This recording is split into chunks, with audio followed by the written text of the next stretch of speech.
I gave up coffee 70 something days ago and I'm not going back. In this video, I'll explain that after decades of consuming caffeine, I stopped and how it helped my health in just a short matter of time. Coffee is not your friend.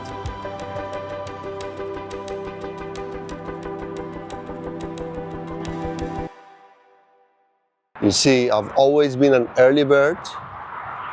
I like to get my stuff done early in the morning because that's where more oxygen is, that's where more energy is. But if you don't sleep well at night, that's a problem because sleeping is probably the most important thing you can do to either help your health or just, you know what, let's damage our health. We don't care. We are too young, we are too arrogant, and we can do whatever you want. I'm gonna sleep for 4 hours a day. For probably 2 or 3 years, I could not sleep, honestly. Poor deep sleep, REM, and then even not enough sleep. So I even went to doctors and they gave me like magnesium, saw palmetto. They even gave me a pill called snooze, and none of them helped until one day I slept.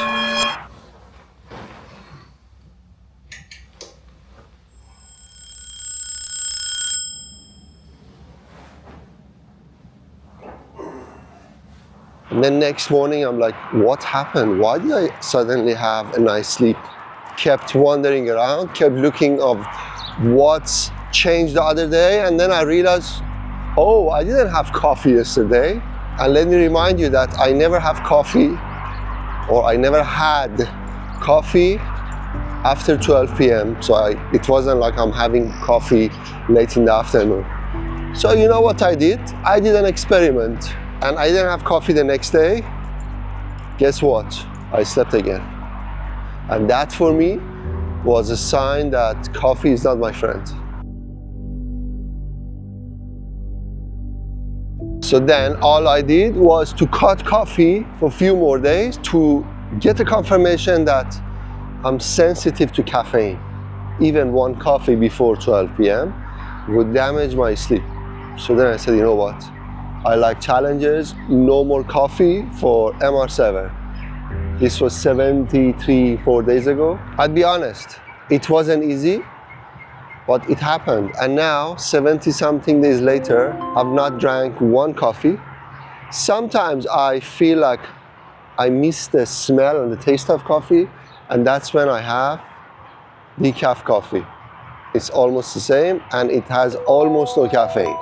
It's insignificant. So, no coffee, I saved money, but I want to explain to you why coffee is not your friend. Just because I didn't have coffee and it's good for me, doesn't mean that I should not explain to you the benefits as well as the negatives of coffee. You see, coffee is a stimulant, which means you have it to solve a problem.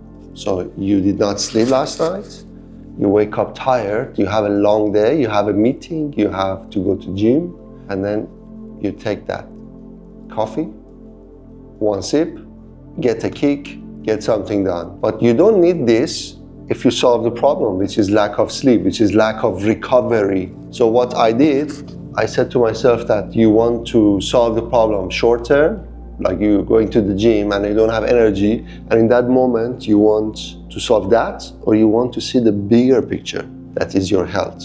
The problem that I have with coffee other than sleep is it prevents blood flow to your brain, and this is not me, these are scientists, these are researchers. So the less blood flow to your brain, the smaller your brain becomes, as simple as that. The brain cannot repair itself without blood, right? And also, some of you might experience when you have coffee, your heart is like palpitations. You get anxiety. You might feel more stress, even in the morning, where your cortisols, when you wake up right now at 7, is high. You don't need more cortisol. And of course, the other thing that coffee does is it makes you addicted. And anything that becomes addictive is a big no. I stopped coffee. It worked for me. It might not work for you. I warn you, it's not like there is one formula that fits all. But I can tell you that if it's something that the majority of people do, it's probably wrong to do. Because most people do something because everyone else does it. So if everyone else does it, it means it's right. Yeah? And also there are a lot of alternatives. So if I go out and I want to drink something, if it's in a meeting, I'll have tea, of course without sugar and sweets.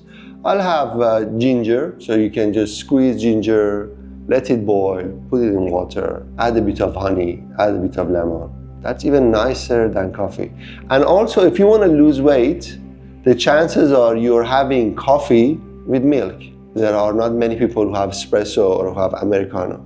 So that coffee comes with something. It's milk, it's extra calories, it's extra fat, and the chances are you're having it with a sweet. Without the sweet, 1 cappuccino a day, probably 170, 180 calories. In a month, that's 6,000 calories. That's more than 750 grams of fat added to your body. So the point of this video was to say I've made it, and that coffee could not be for you as well. So do a research, give it a try. Oh, and I forgot to tell you the side effects.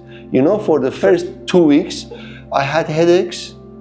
Oh my God, like how can the brain want that coffee so bad? But I resisted. Even last week I was moving my house, and again, I needed coffee in the morning because I had a big day. And in that day, I think I walked 24,000 steps, but I didn't have coffee because I got used to it. Give it a try, see how it is, and save money. You don't need that. We are smarter than most people, right? So don't repeat everyone else's behavior. Let me know if you quit coffee and how it went for you. I'll do another video after 150 days. Let's see.